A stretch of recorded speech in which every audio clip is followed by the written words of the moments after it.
ಮುಖ್ಯಮಂತ್ರಿ ಸಿದ್ದರಾಮಯ್ಯ ಅವರಿಗೆ ಮುಡಾ ಕೇಸ್ ಚಿಂತೆ ಜಾಸ್ತಿ ಆಗ್ತಾ ಇದೆ. ಯಾಕಂದರೆ 29ನೇ ತಾರೀಕು ಹೈಕೋರ್ಟ್ ಕೂಡ ಒಂದು ತಡೆಯಾಜ್ಞೆಯನ್ನು ಕೊಟ್ಟಿತ್ತು. ಅದರ ಬಗ್ಗೆ ಒಂದು ಮಾಹಿತಿ ಕೂಡ ಹೊರಬರಲಿದೆ.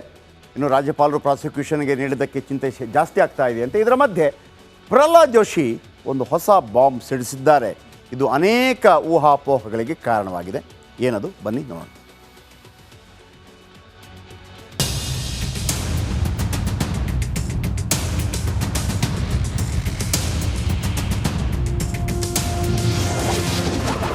ಸಿದ್ದರಾಮಯ್ಯಗೆ ಮುಳುವಾಯ್ತಾ ಮೂಡಾ ಕೇಸ್? ರಾಜ್ಯಕ್ಕೆ ಹೊಸ ಮುಖ್ಯಮಂತ್ರಿ ಬರ್ತಾರ? ವಿಪಕ್ಷಗಳ ಮೂಡ ಅಸ್ತ್ರಕ್ಕೆ ಸಿಎಂ ಸಿದ್ದರಾಮಯ್ಯ ವ್ಯವಸ್ಥಿತವಾಗಿ ಪ್ರತ್ಯಸ್ತ್ರ ಪ್ರಯೋಗಿಸುತ್ತಿದ್ದಾರೆ.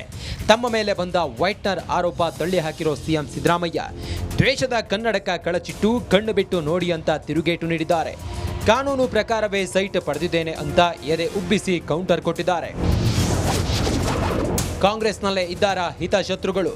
ಕೆಲವರು ಸಿದ್ದರಾಮಯ್ಯರನ್ನ ಕೆಳಗಿಳಿಸಿ ಸಿಎಂ ಆಗುವ ಕನಸು ಕಂಡಿದ್ರಂತೆ. ಸ್ವಪಕ್ಷೀಯರೇ ಬಿಜೆಪಿಗೆ ಮೂಡ ದಾಖಲೆ ನೀಡಿದ್ರಂತೆ. ಇಂಥ ಮಾತಾಡಿದ್ದು ಬೇರೆ ಯಾರೂ ಅಲ್ಲ, ಸ್ವತಃ ಸಿಎಂ ಸಿದ್ದರಾಮಯ್ಯ.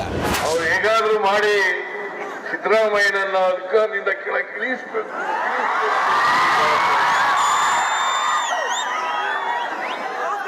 ಸಾಧ್ಯ ಇಲ್ಲ.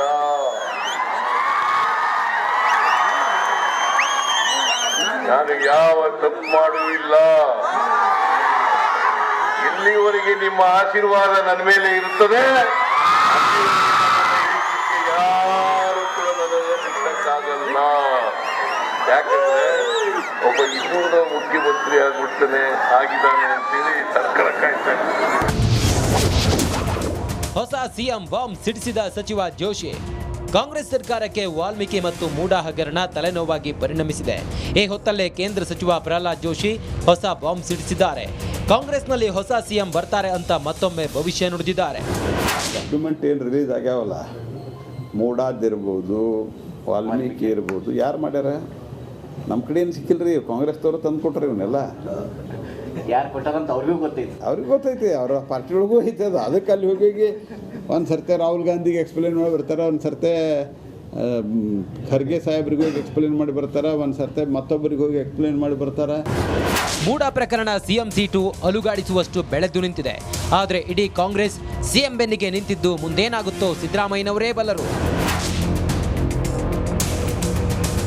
Bureau report, Republic Kannada.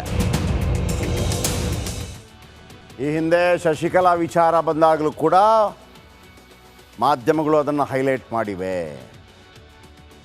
ಈ ಹಿಂದೆ ಯಾರ್ಯಾರಿಗೆ ಎಂತೆಂಥ ವ್ಯವಸ್ಥೆಗಳನ್ನು ಮಾಡಿಕೊಡಲಾಗ್ತಾ ಇತ್ತು ಹೈಲೈಟ್ ಮಾಡಿವೆ. ಆದರೆ ಸುಮಲತಾ ಮೇಡಮ್ ಅವರು MP ಆಗಿದ್ದುಕೊಂಡು ಈ ರೀತಿ ಆಗತ್ತೆ ಅಂತೇಳಿ ಅವ್ರು ಯಾವತ್ತೂ ಹೈಲೈಟ್ ಮಾಡಲಿಲ್ಲ. ಅವರು ಮಾಧ್ಯಮದ ಮೇಲೆ ಎತ್ತಾಕ್ಬಿಟ್ರು, ನೀವು ಹೈಲೈಟ್ ಮಾಡಬೇಕಾಗಿತ್ತು ಅಂತೇಳಿ. ಮತ್ತು ನೀವು ಸಂಸದರು ಯಾಕೆ ಆಗ್ತಾ ಇದ್ದದ್ದು? ನೀವು ಸಮಾಜವನ್ನು ತಿದ್ದೋಕೆ ಇರೋದು ನೀವಲ್ಲ. ಮುಖ್ಯವಾಗಿ ಮಾಧ್ಯಮ 4ನೇ ಅಂಗ, ಸಂವಿಧಾನ ಹೇಳಲಿಲ್ಲ. ಕಾರ್ಯಾಂಗ, ಶಾಸಕಾಂಗ, ನ್ಯಾಯಾಂಗ. ಶಾಸಕಾಂಗ ಶಾಸನ ಬರೆಯೋ ಕೆಲಸ. ಇಂಥ ತಪ್ಪುಗಳಾಗತ್ತೆ, ಸರಿ ಮಾಡೋಣ ಅಂತ ಚರ್ಚೆ ಆಗಬೇಕಾಗಿರೋದು ಪಾರ್ಲಿಮೆಂಟ್ ಮತ್ತು ವಿಧಾನಸೌಧದಲ್ಲಿ. ನೀವು ಯಾವತ್ತೂ ಮಾತಾಡಿಲ್ಲ. ಡಿ ರೂಪಾ ವಿಚಾರವನ್ನು ನೀವು ಯಾವತ್ತಾದರೂ ಮಾತಾಡಿದ್ರಾ? ಅವಕಾಶ ಸಿಕ್ಕಾಗಲಾದರೂ ಇಲ್ಲ. ಮತ್ತೊಬ್ಬರ ಮೇಲೆ ಗೂಬೆ ಕೂರಿಸೋದಲ್ಲ. ಯಾವಾಗ ಸಂದರ್ಭಗಳು ಬರುತ್ತೆ ಆವಾಗ ಮಾತಾಡಬೇಕು.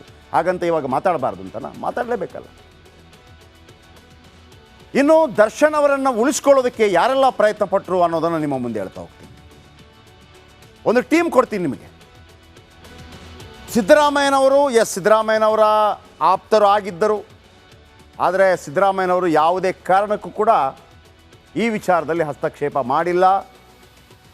SPP ಅವರನ್ನು ಬದಲು ಮಾಡಬೇಕು ಅಂತ ಹೇಳುವಾಗಲೂ ಕೂಡ ಸಿದ್ದರಾಮಯ್ಯನವರದಕ್ಕೆ ಎಂಟ್ರಿ ಮಾಡಲಿಲ್ಲ ಅಥವಾ ಯಾವುದೇ ರೀತಿಯಲ್ಲಿ ಹಸ್ತಕ್ಷೇಪ ಮಾಡಲಿಲ್ಲ.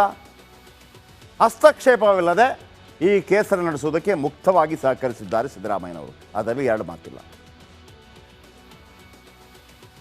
ಯಾಕಂದರೆ ದರ್ಶನ್ ಅವರ ಆಪ್ತರೇ ಇದ್ದಿರ್ಬೋದು ಅಥವಾ ದರ್ಶನ್ ಅವರು ಎಲೆಕ್ಷನ್ಗೆ ಬಂದು ಕ್ಯಾಂಪೇನ್ ಮಾಡಿರ್ಬೋದು. ಆದರೆ ಯಾವತ್ತೂ ಕೂಡ ಅದನ್ನು ಮಿಸ್ಯೂಸ್ ಮಾಡಿಕೊಂಡಿಲ್ಲ ಸಿದ್ದರಾಮಯ್ಯನವರು. ಅದರಲ್ಲಿ ಎರಡು ಮಾತಿಲ್ಲ. ಈಗಲೂ ಅಷ್ಟೇ ಅವರು ಹಿಂಡಲಗ ಜೈಲಿಗೆ ಶಿಫ್ಟ್ ಮಾಡಿ ಅಂತ ಹೇಳಿದ್ದು ಇದೇ ಸಿದ್ದರಾಮಯ್ಯನವರು. ಇನ್ನು ಸುಮಲತಾ ಅಂಬರೀಷ್ ಲೈಟ್ಲಿ ಬ್ಯಾಟಿಂಗ್ ಮಾಡಿರ್ಬೋದು ದರ್ಶನ್ ಪರವಾಗಿ, ಹಾಗಂತ ಅವರು ವಿರುದ್ಧವಾಗಿ ಹೋಗಲಿಲ್ಲ. ಅಥವಾ ಪರವಾಗಿ ಕೂಡ ದೊಡ್ಡ ಮಟ್ಟದಲ್ಲಿ ಬ್ಯಾಟಿಂಗ್ ಮಾಡಲಿಲ್ಲ. ಇನ್ನು ಸುಮಲತಾ ಅಂಬರೀಷ್ ಆದ ನಂತರ ಡಿ ಕೆ ಶಿವಕುಮಾರ್ ನೇರವಾಗಿ ಒಂದು ಮಾತನ್ನು ಹೇಳಿದರು. ಏನು? ನಾವು ಸಹಕಾರ ಕೊಡ್ತೀವಿ ತಪ್ಪುಗಳಾಗಿದ್ದರೆ. ಮತ್ತೊಂದು ಕಡೆ ಇವರ ಸಹಕಾರವೇ ಇದು ಇಲ್ಲಿ ತನಕ ಬಂದು ನಿಂತಿದೆಯಾ?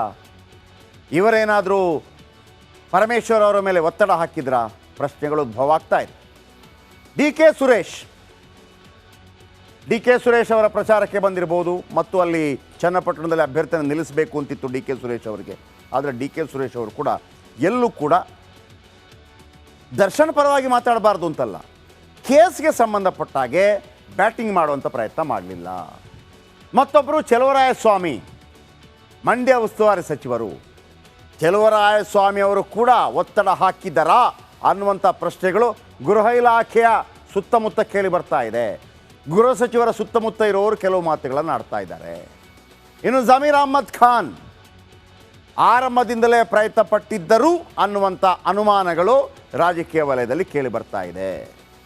ಎಸ್ ಮಲ್ಲಿಕಾರ್ಜುನ್ ದೊಡ್ಡ ಮಟ್ಟದಲ್ಲಿ ಪ್ರಯತ್ನ ಪಟ್ಟಿದ್ದಾರೆ ಅನ್ನುವಂಥ ಮಾತು ರಾಜಕೀಯ ವಲಯದಲ್ಲಿ ಕೇಳಿ ಬರ್ತಾ ಇದೆ. ಇನ್ನು ವಿನಯ್ ಕುಲಕರ್ಣಿ ಶಾಸಕರು, ಇವರು ಕೂಡ ದರ್ಶನ್ ಅವರ ಪರವಾಗಿ ಬ್ಯಾಟ್ ಮಾಡಿ ಯಾವುದೇ ಕಾರಣಕ್ಕೂ ಬೆಂಗಳೂರಿನಿಂದ ಶಿಫ್ಟ್ ಆಗಬಾರದು ಅನ್ನುವಂಥ ಒತ್ತಡವನ್ನು ಗೃಹ ಇಲಾಖೆ ಮುಂದೆ ತಂದಿದ್ದರು ಅನ್ನುವಂಥ ಮಾತುಗಳು ಕೇಳಿ ಬರ್ತಾ ಇದೆ. ಇನ್ನು ಇಂಡುವಾಳು ದರ್ಶನ್ ಪುಟ್ಟಣ್ಣಯ್ಯ ಜಸ್ಟ್ ಒಂದು ಬ್ಯಾಟಿಂಗ್ ಮಾಡಿದ್ದಾರೆ. ಇಂಡುವಾಳು ಸಚ್ಚಿದಾನಂದ ಭಾಳ ಮುಖ್ಯವಾಗಿ ದುಡ್ಡಿನ ವಿಚಾರಕ್ಕೆ ಸಂಬಂಧಪಟ್ಟ ಹಾಗೆ ಮೀಟಿಂಗ್ ಮಾಡ್ತಾ ಇದ್ದಾರೆ. ಇಂಡುವಾಳು ಸಚ್ಚಿದಾನಂದ ಅವರು ಕೂಡ ಬಂದಿದ್ದರು. ಯಾಕಂದರೆ ಇಂಡುವಾಳು ಸಚ್ಚಿದಾನಂದ, ಗಿಲಿಗಿಲಿ ವೆಂಕಟೇಶ್, ಸೌಂದರ್ಯ ಜಗದೀಶ್ಗೆ ಸಾಲ ಕೊಟ್ಟಿದ್ದಾರೆ. ಹಾಗಾಗಿ ಪಿ ಸಿ ಮೋಹನ್ ಯಾವುದೇ ಕಾರಣಕ್ಕೂ ದರ್ಶನ ಪರವಾಗಿ ಬ್ಯಾಟಿಂಗ್ ಮಾಡಲಿಲ್ಲ. ಇವನ್ ಪಿ ಸಿ ಮೋಹನ್ ಅವರ ಎಲೆಕ್ಷನ್ ಕ್ಯಾಂಪೇನ್ಗೆ ಬಂದಿದ್ದರು. ಮುನಿರತ್ನ ಆ್ಯಸ್ ಎ ಆ್ಯಕ್ಟರ್ ಅಥವಾ ಪ್ರೊಡ್ಯೂಸರ್ ಅನ್ನುವಂಥ ರೀತಿಯಲ್ಲಿ ಮಾತನಾಡಿದ್ದಾರೆ. ಸತೀಶ್ ರೆಡ್ಡಿ ಭಾಳ ಆಪ್ತರು, ಆದರೂ ಕೂಡ ತೆರೆಮರೆಯಲ್ಲಿ ಬಿಟ್ಟರೆ ಮುಂದೆ ಬಂದು ಸಪೋರ್ಟ್ ಮಾಡಿಲ್ಲ. ಡಾಕ್ಟರ್ ಕೆ ಸುಧಾಕರ್ ಒತ್ತಡಗಳು ಇಲ್ಲಿ ತನಕ ಬಂದಿಲ್ಲ. ಈ ಜನರ ಲೀಸ್ಟನ್ನು ನಾನು ಯಾಕೆ ಕೊಟ್ಟೆ ಅಂತಂದರೆ ಇದರಲ್ಲಿ 4 ಸಚಿವರು ಮತ್ತು ಒಬ್ಬ ಶಾಸಕ ತೀವ್ರತರದ ಒತ್ತಡವನ್ನು ಗೃಹ ಸಚಿವ ಪರಮೇಶ್ವರ್ ಮೇಲೆ ಹಾಕಿದ್ದಾರೆ. ಇದನ್ನು ಪರಮೇಶ್ವರ್ ಆಪ್ತ ವಲಯವೇ ಮಾಧ್ಯಮಗಳಿಗೆ ತಿಳಿಸಿದೆ. ಇದನ್ನು ನಾವು ನಿಮ್ಮ ಮುಂದೆ ಇಡ್ತೇವೆ.